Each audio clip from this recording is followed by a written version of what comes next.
Hello, my name is Chris Potts, and on behalf of the Historical Society of Harford County, I would like to welcome you to a life devoted to the power of singing and serving, an interview with award-winning Harford County teacher and visionary artistic director, Martha Banghart.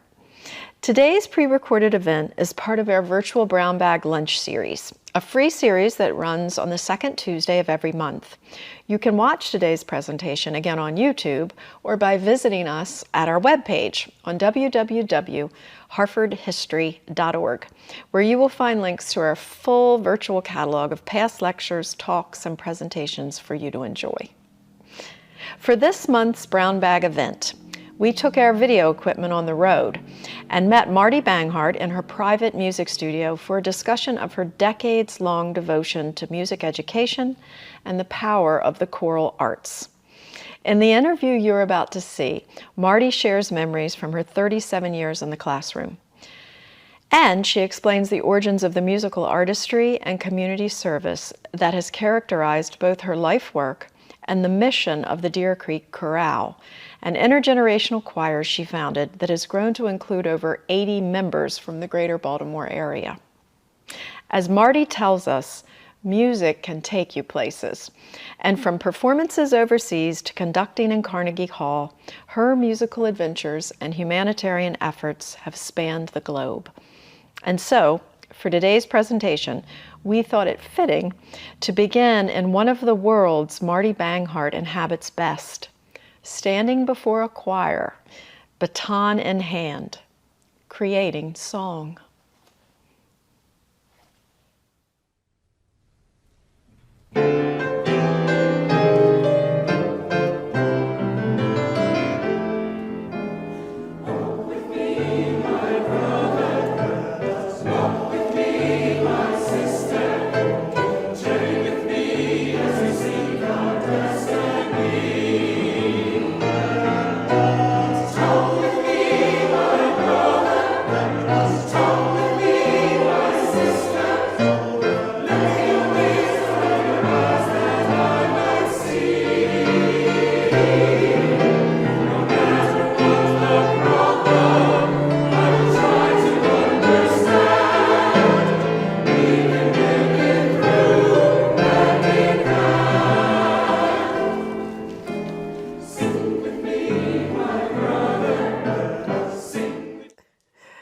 So I wanted to start off by simply saying thank you for inviting us to this beautiful space, Marty. And I thought it would be a perfect place to begin here in your music studio. So can you tell us about the space and what it contains and how it... Well, first of all, this was a dream come true when my mother and father had always hoped that I would have my own teaching space because I had students in the house for years.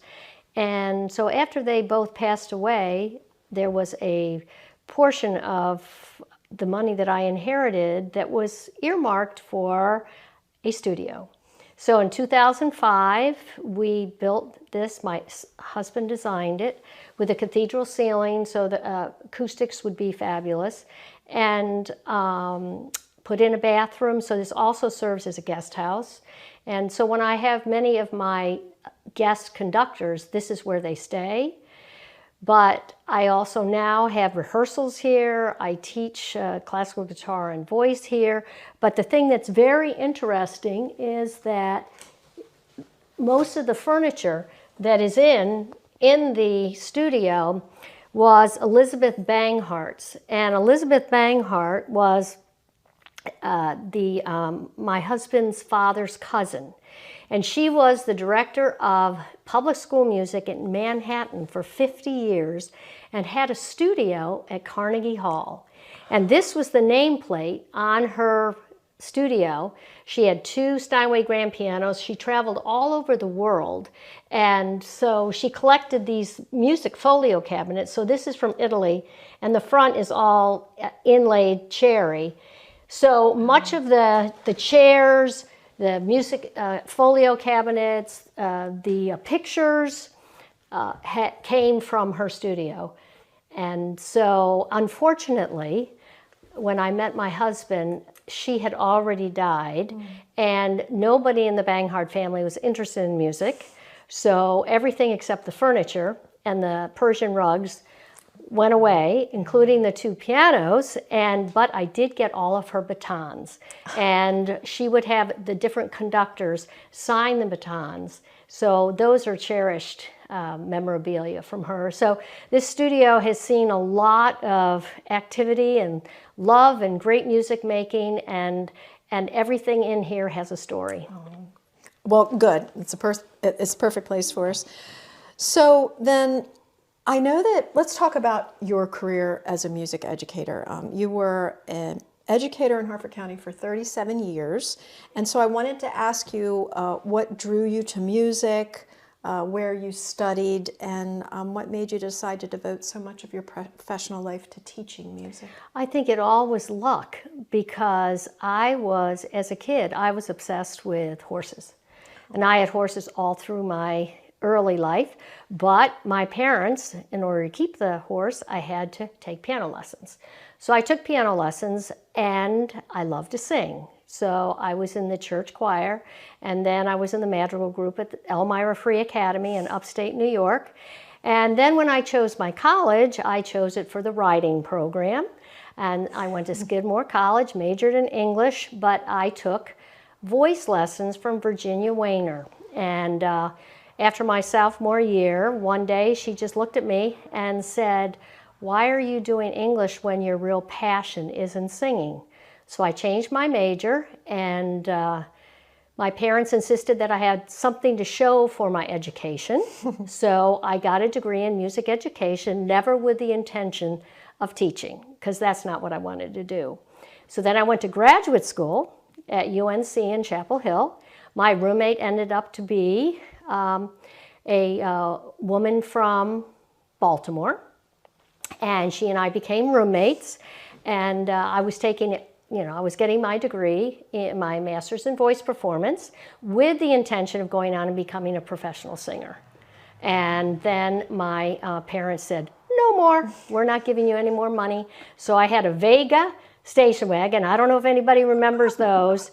And my friend got me to apply for a job. Dr. Brusini came and recruited me in North Carolina to come to Harford County to start the guitar program.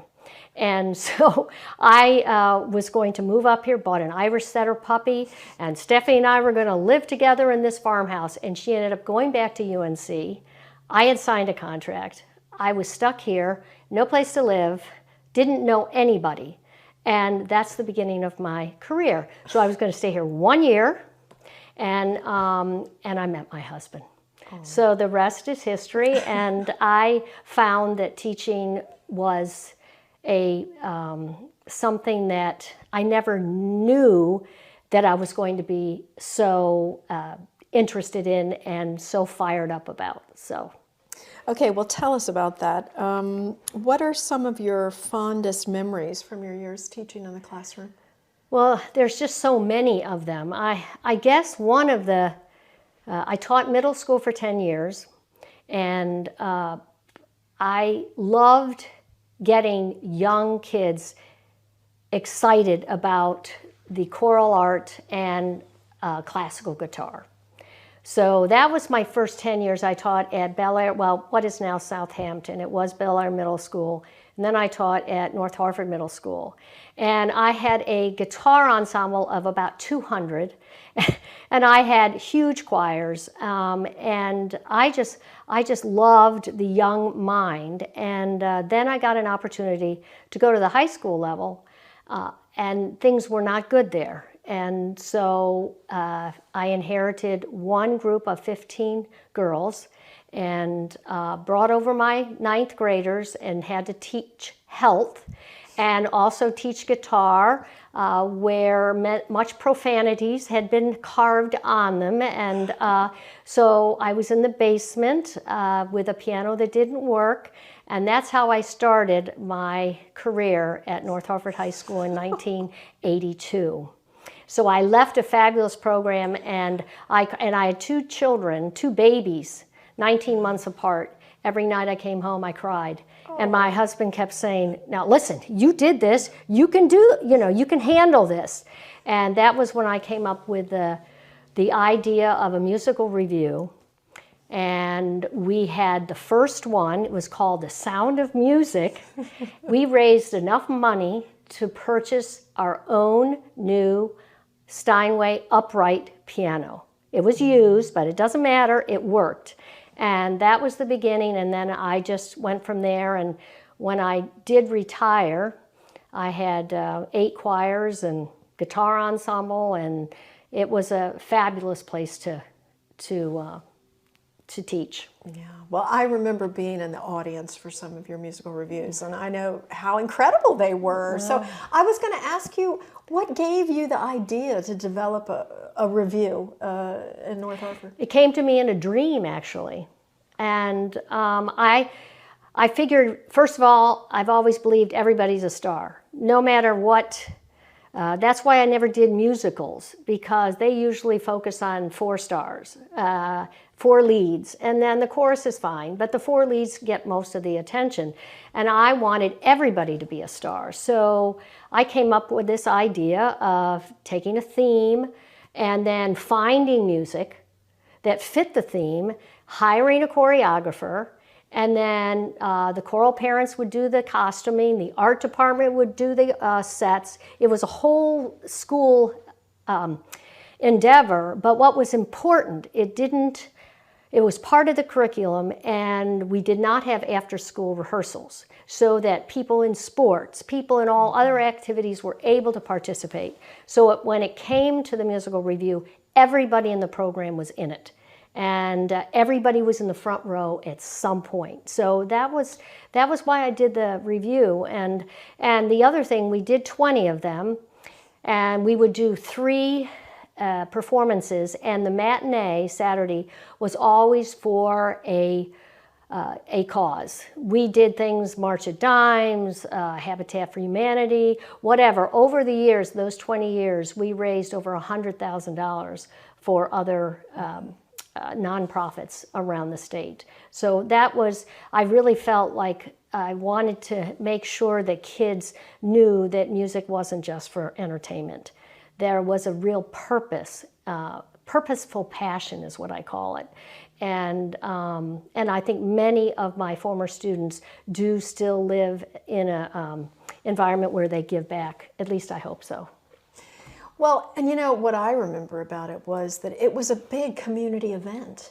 Mm-hmm. And even if you weren't in the choir or you didn't know somebody who was, people would go. Like, people looked forward to the musical review. It became quite an event. Yeah. It was sold out way in advance and then I remember the different things that we did to try to raise extra money. I don't know if you remember, we were in those old wooden seats at North Harford, and so we did cushions, and it had our lyre, the symbol of our choir, and then it said NHHS choral department, and we sold those cushions so people had something soft to sit on. But I'm going to get out of this frame because I want to show you. Yeah. So many, and also every musical review was for educating not only the singers but the audience. Mm-hmm. And so, but one of the things that I was most proud of, and back in the corner, I actually have a letter from Bob Hope, signed by him, and that is, we did a whole tribute to Bob Hope in the USO, and I actually wrote him a letter asking him to be our guest. And he wrote back, and he said, I got 2 letters actually from him, and he said, "Oh, I am so sorry, I can't attend because Dolores and I have a golf tournament, but he said, I'm going to send you some jokes." So he sent 3 jokes, which my narrator then gave, as part of the review, and then afterwards, my husband, who filmed everything, sent an old VHS tape to him, and at that point he was 90. And so he wrote back a letter saying that it looks like you all had a great time, and I wish Dolores and I had been able to be there, but thank you for sending me the show. And so, but that was just one of the things that always drove me. You know, you don't say no. If you don't ask, you'll never find out. So I used to write letters. I used to call people, will you come in and be a guest conductor? Or will you come and do a master class or whatever? If you don't ask, you'll never find out. So, but this was one of the stretches, That was a but it highlight. worked. Yeah. So Wow. Yeah, those are the kind of things that, well, as you said, I mean, I think that it enriched the community. It taught so much to the kids. And you have memories like that. That's incredible. and everybody can sing and everybody can dance. So Yeah, and I remember you did bringing in choreographers, and another thing that was so special about it was that there would be kids who were involved in the show that were doing things that you didn't know, and you were like, wow, this person that you see in the hallway has that talent, and so it was just great. But, so It was thank you fun. for doing Yeah, this. Yeah, it was I think fun. everybody. It was really a beloved thing.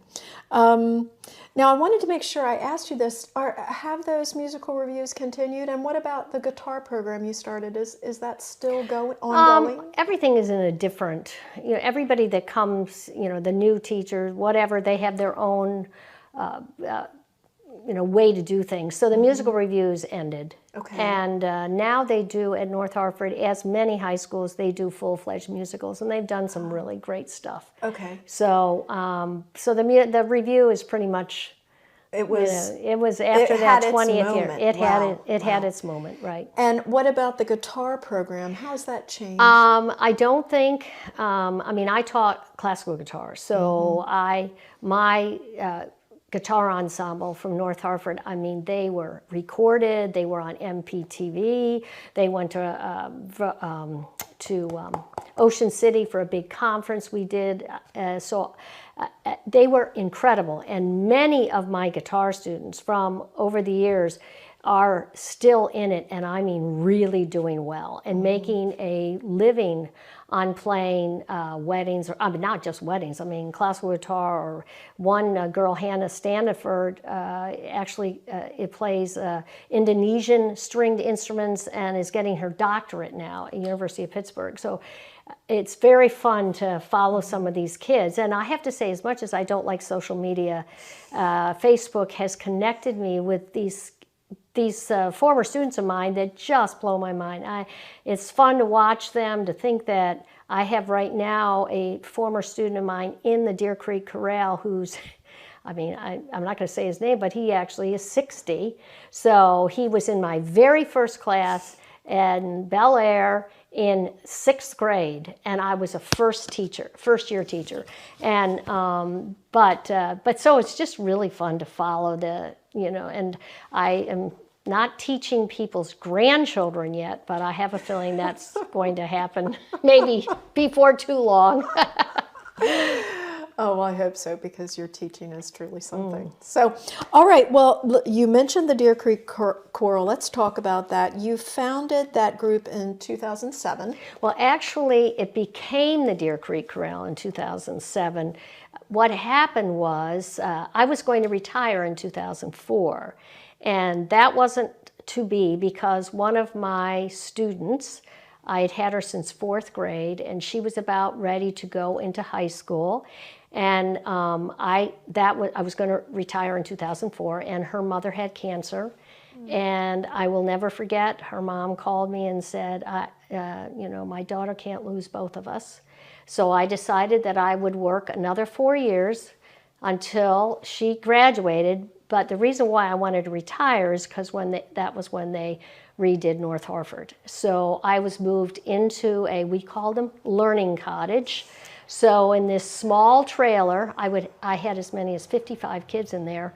It was just, I don't know how I survived. And then I got one all set up in one of the parking lots. After a year, I was told, oh no, we're going to move you way down where the animals are in the farm, in the barnyard. And so you're going to have to move everything again. So we had to move again, and I even had my own porta pot, because it was such a long way to walk to the to the school building, and I didn't have enough time in between classes. But between 2004 and the year I retired was when we did amazing things. Oh, wow. So I'm glad that I did not leave prematurely, and that's when, you know, we did Carnegie trips, we did our China trip. It just was an amazing, enriching 5 years, and we actually performed at Kennerdale up in Pennsylvania because we had no space. It was a huge challenge at the end of one's career, but it was well worth it. Well, I'm thinking, what do they say? Necessity is the mother of invention. Yes, well. So you had it almost sounds like you were out on the range. Yeah, I know. Well, if you had gone by, it was so funny because I had a deck. I had a deck around the trailer. And so my guitar ensemble and stuff, we would go out on a nice day, we would go out on our little deck and we would practice out there. Then I would give the, where did I put it? But I traveled all over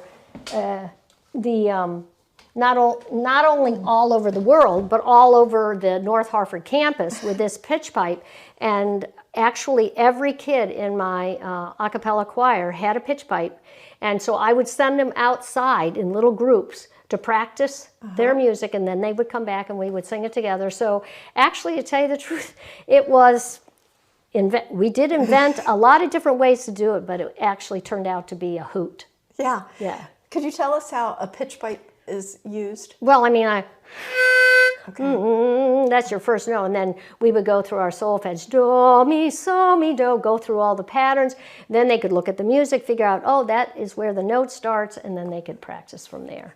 So, but all my European trips, we did all a cappella music. So this is all I took. That was my instrument. That was what you packed. Tell us about some of these European trips. How did you start going and taking choirs to Europe? Oh, we got an invitation in 1986 to bring a choir to Wales. And so I took, my first trip was 46 singers, none of whom had ever been on a plane.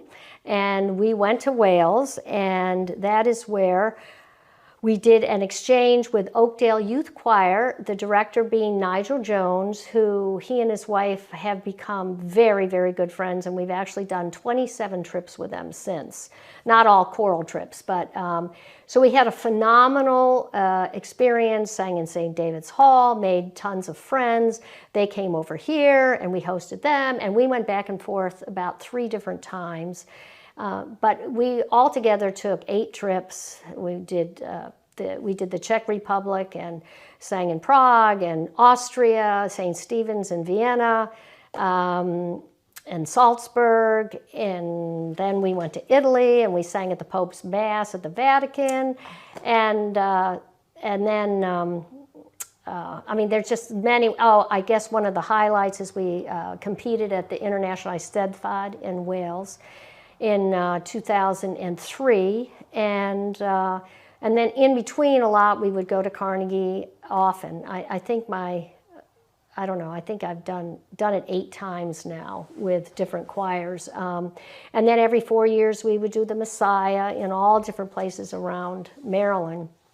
But I think, and then in 2017 I had an opportunity myself to go as a chorister with the University of Delaware, and I went to Israel and did 3 performances of Carmina Burana with the Jerusalem Symphony, which was just absolutely out of sight. I was definitely the oldest person on that stage, but I was the happiest I know I was because even though I had to stand sometimes for 3 hours on risers, I made it, and it was just so exciting that I thought, oh, I can still do this.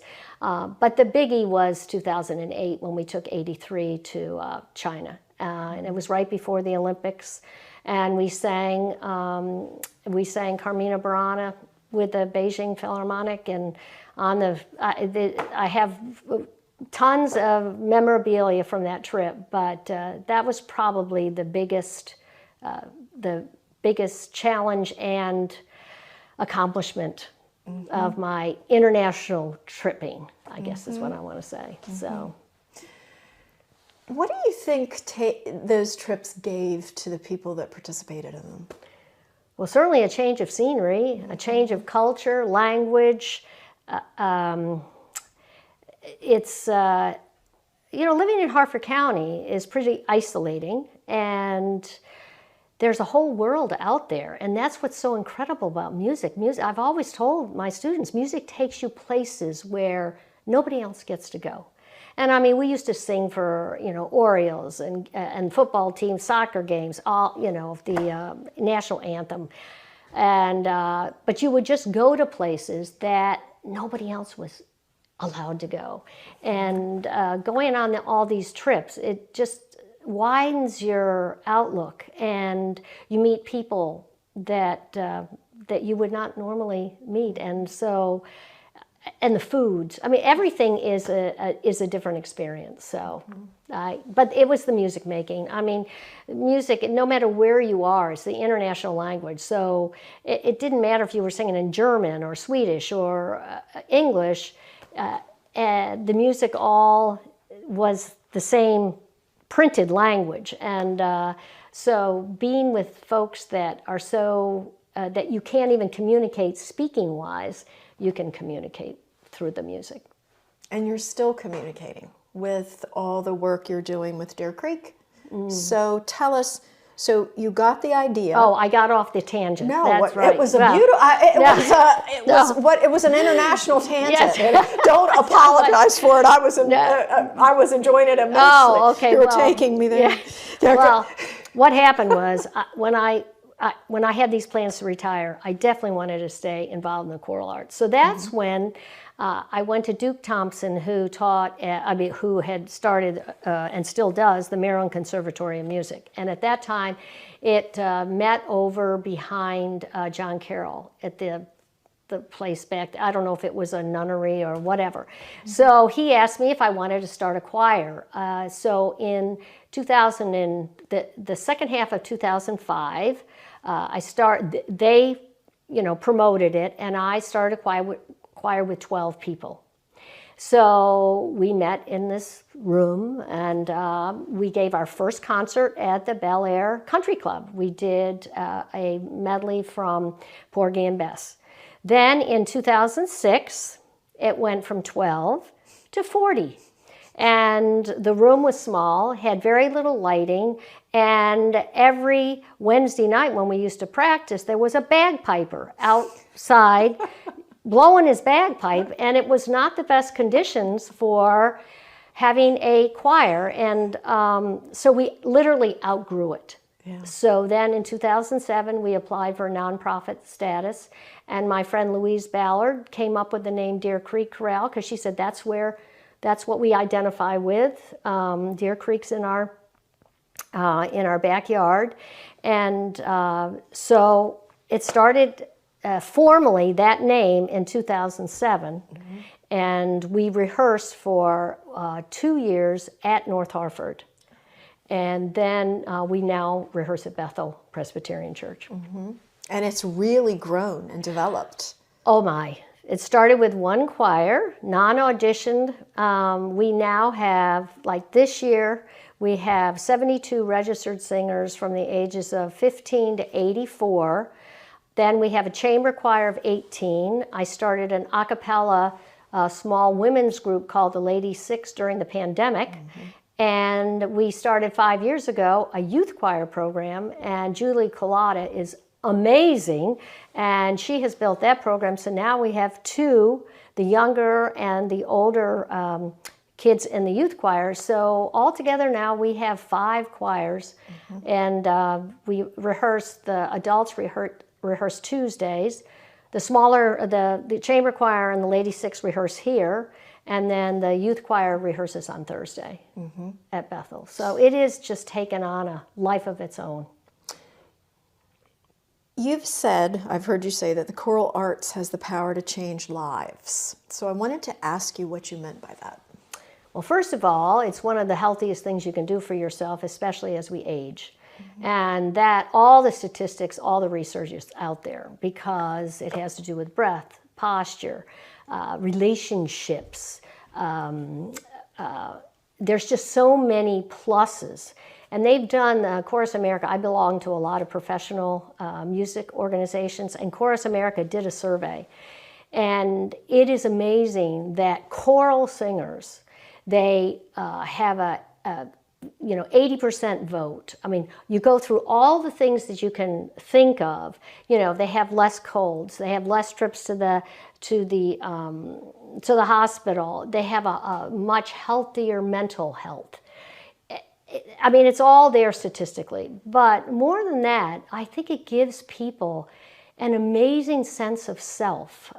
I've taken many folks, and I thought I wouldn't be able to do it with adults, but it's even more important with adults, to give self-confidence and joy. It's all about joy and having a reason to get up and get out there and stay in shape, because you need to be in shape, and get together with people that you don't even know, and all of a sudden, after 2 rehearsals, there is a family sense that is just indescribable. And I have many folks who are, I mean, we have everything covered.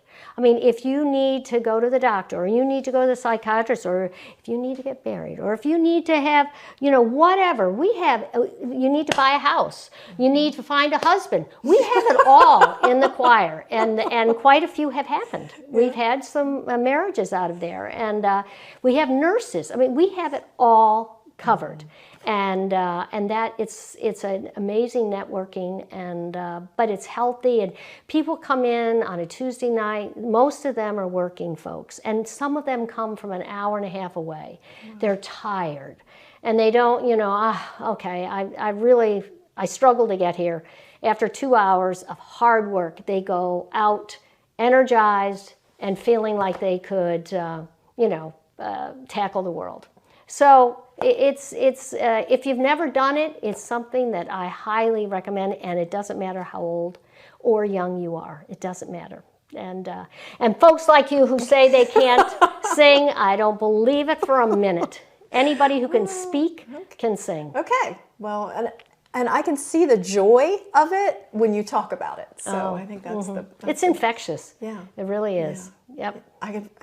I can feel that. Now, I wanted to ask you about some other thing that I've heard you say. But I'll preface it by saying you've won some rather prestigious awards for your work in both teaching and community service. You were Harford County Teacher of the Year in 1992. You were Maryland Music Teacher of Excellence. And you were also awarded a Humanitarian Teacher of the Year.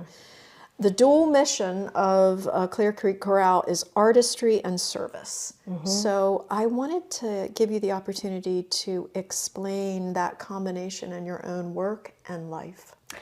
I was very fortunate. My parents were, when I grew up as a young person, I had a bank, and it had 3 things in it.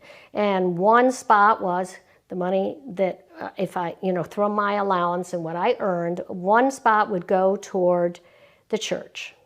And one spot would go toward something, helping in the community, whether it be the Arctic League or, as I said, I was from upstate New York. And the other third was for me.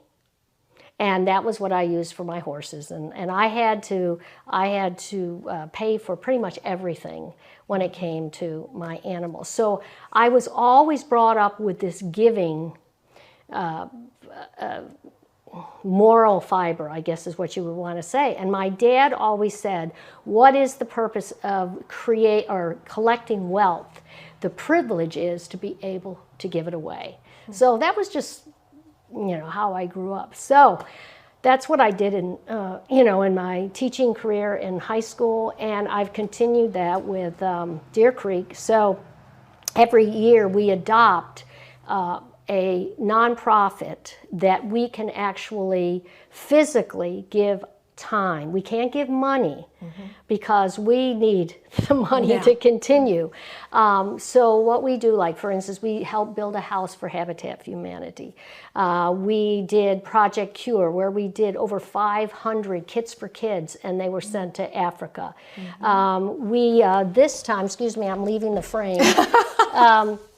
This time This year, our theme is The Earth Provides, and we have partnered with the First Fruits Farm, and I have had up to this point 55 of our singers have dug potatoes, and in the spring we'll harvest. So every year we do something. Like last year during the pandemic, we did the Gunpowder River Keeper, and we learned about our water system, and we went and helped cleaned up around the gunpowder system. So I feel very strongly that service is as important as the singing, but it's through singing that we can provide that service. And then, of course, that doesn't count all the senior citizen homes that we go and perform for. But I'm very excited about what we do. In fact, during the pandemic, my singers collected 24 folks, and they did, I think it was 6,700 masks for Johns Hopkins. For the 6 months, I was going over to a friend of mine. We were cutting out, we were putting on the ribbons, and then now a committee made singer masks. So everybody for Christmas, all my singers got the specially designed masks so they could sing. And so it's just a great bunch of folks. And that is, as I said before, purposeful passion. That's what keeps me doing this. So, well, you mentioned that your husband's aunt, your husband's cousin? No, his father's cousin. Father's cousin kept conducting sticks, and that she was affiliated with Carnegie Hall. Right. One of the things that I wanted you to tell us about was your own debut at Carnegie Hall. Oh my, that was something. That was something out of a. I should write a book about it, because it was probably the most intense 9 months of my life when I got the invitation to conduct Requiem for the Living by Dan Forrest, this most ethereal piece, 42 minutes long, with full orchestra, soloists, and choir. And Dan Forrest was actually, I got in touch with him, he actually is a composer from my hometown. So we connected about that, which was really sort of fun. But I studied my score, my choir, obviously learned the piece because we were going to do it ourselves here at North Harford. We actually sang that spring the piece. And so a lot of it was preparation. And I was to have my debut. And over here, there's a letter that I got. And I was on the billboard and all that kind of stuff. And I have my playbill over there with my picture on it. So the concert was to be on March 18th in 2018. And I was diagnosed with cancer in February 6th of that year. So I'm thinking, oh my gosh, the greatest point in my career, and I can't do this. So I came up with a plan that I wasn't going to tell anybody except my family. And I didn't want anybody to, look at me differently. We're going to do this, So it happened. I can't say that it wasn't the most stressful thing I've ever done, but the joy of those rehearsals, I had 200 in my choir from Beverly Hills, Minnesota, and then my friend brought down 26 singers from Canada, and I had 58 from Deer Creek, and we had 4 intense rehearsals. Then I had a rehearsal with the professional orchestra, union orchestra. That's a whole nother story. And then the day of the concert comes, or the night of the concert, and of course I'm ushered into Backstage Carnegie. I mean, I've been to Backstage Carnegie, but I'd never had my own green room. And I walk in, and there's a great big huge bouquet of red roses, and then there's this letter and whatever to tell me what I was about to do. And then, of course, there's a TV screen. And so you're seeing everything up on the screen, getting more nervous by the minute. And I'm thinking, I can't do this. I can't do this. It was 2,500 people out in the audience, and I had sung on the stage before, but this was a whole nother story. And the New England Professional Orchestra was, there. So I walk out with a soloist and whatever. And the minute my baton came down, that was the only thing I thought about. And it was just incredible. And I have a record. I have actually, I paid a lot of money to Carnegie to have the archival tape of it, and it was pretty amazing, and lots of standing ovations. And I think the most exhilarating, though, was when the orchestra, who had given me such a hard time, because choral people, singers, we're not really musicians, are we? But they took their like the violinists or whatever, and they tapped their sticks on their chairs after the performance. So that was pretty darn exciting. So then I came home, and 3 days later I had surgery. So, but I got through it. And what do I think of now when I think of that experience? I think of the musical experience, not the other. So it was quite something for me.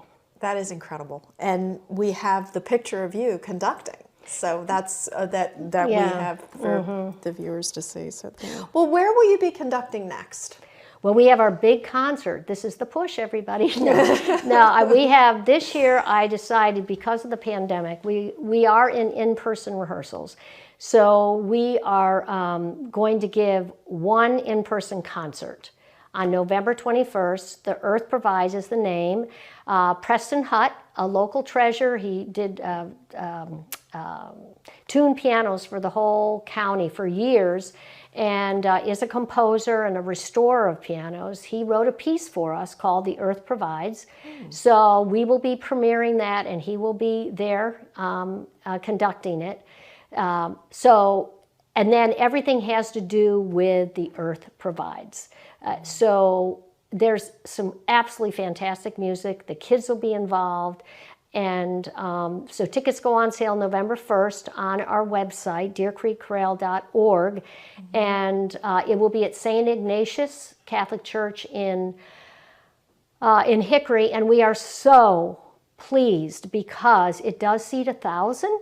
It's one of the biggest venues in Harford County, and it will be much easier to distance and spread out for our first performance in person. And then we have many scheduled for the spring, including the Mozart Requiem and a commission piece that we were supposed to perform 2 years ago, and we are finally going to perform it in April at Goucher College. So all of this information is on our website, and we have a Facebook page and Instagram. So, but November 21st is going to be a true celebration since we haven't been together. We haven't had a concert in 2 years.